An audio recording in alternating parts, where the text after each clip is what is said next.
47 years ago, our forefathers brought forth on this continent a new nation, conceived in liberty and dedicated to the proposition that all men are created equal.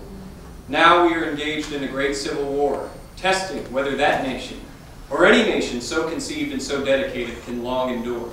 When a symbol becomes such a representation of something so bad and so evil, you can't take pride in the heritage part of it. Mm-hmm. You have to let it go.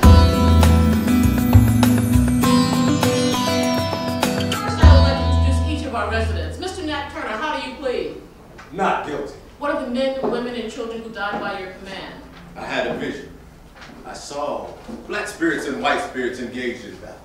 The sun darkened. Thunder rolled across the heavens and blood flowed in streams. Talk, talk, talk. Seek ye the kingdom of heaven, and all things shall be added unto you. These abolitionists that are represented here didn't have a problem with it. And so it's really not their problem. It's our problem in the 21st century about what to do with this flag. And that is what we're dealing with in terms of having this presentation, is to deal with the fact of we cannot change the past. We cannot make it go away. Well, how do we move beyond that past in a way that is going to allow us to heal and to move forward in a positive way?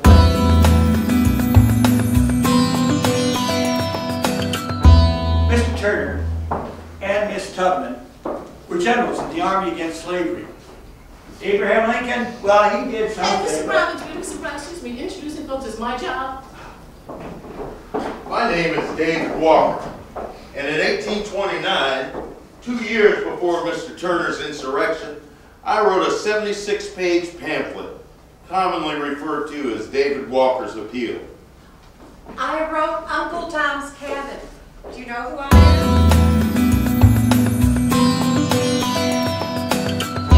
Everyone about what our history is, because a lot of us are very ignorant of that history, and we need to understand it. I agree with you 100%. This needs to be in classrooms across the country. And that is one of the responsibilities that we feel here in Virginia, is that the history that pertains to the beginning and the end of slavery in America, basically that's our local history.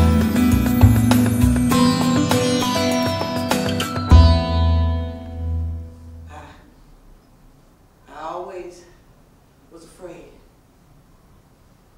I grew up like a neglected weed, ignorant of liberty and having no experience of it. I was neither happy nor content. But every time I saw a white man, I was afraid of being carried away. Talk, talk, talk.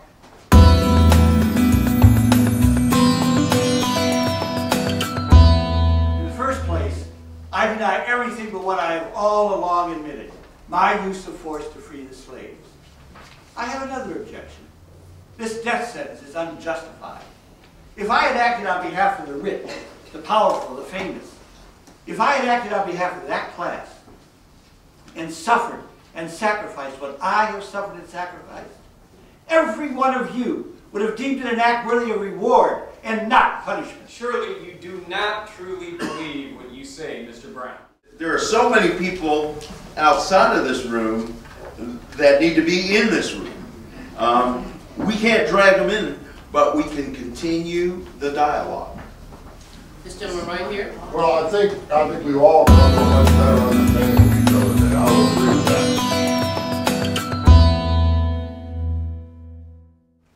No man or woman is free until all are free. No man or woman is free until all are free. No man or woman is free until all are free. No man or woman is free until all are free. You will never do away with that flag in the hearts of the true Southern people that believe what it really represents. And that goes also with a lot of blacks that realize what that flag means. In the context of a play, because it's in a museum, you don't change history by denying it. And you can't erase history. So I don't think there's anything to be gained by burning the flag. Freedom of my mind, freedom of my mind. I've got freedom of my mind. My body was bound, hands, feet, and mouth. Master had me down, thought life was bound. But I've got freedom, I've got freedom, I've got freedom of my mind.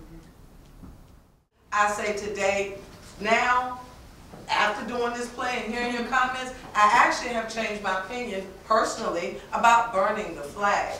Because like you say, it would take away your heritage, but I do agree that if you fly in stating your heritage, but behind closed doors you're saying that we need to move all of these black people out of our neighborhood, then I got a problem with you flying the flag. But I do respect you flying the flag as long as you don't disrespect the fact that I have just as much rights to property, to land, to anything that you do, as long as you allow me to fly the flag that I want to flag. If I want to hold my fist up, you fly your flag, but we won't disrespect each other, but we will come together in more settings like this and learn and move forward. And as we all know now, in this economic time, it don't matter what flag we fly. We better all get together on the same boat because we're all on the same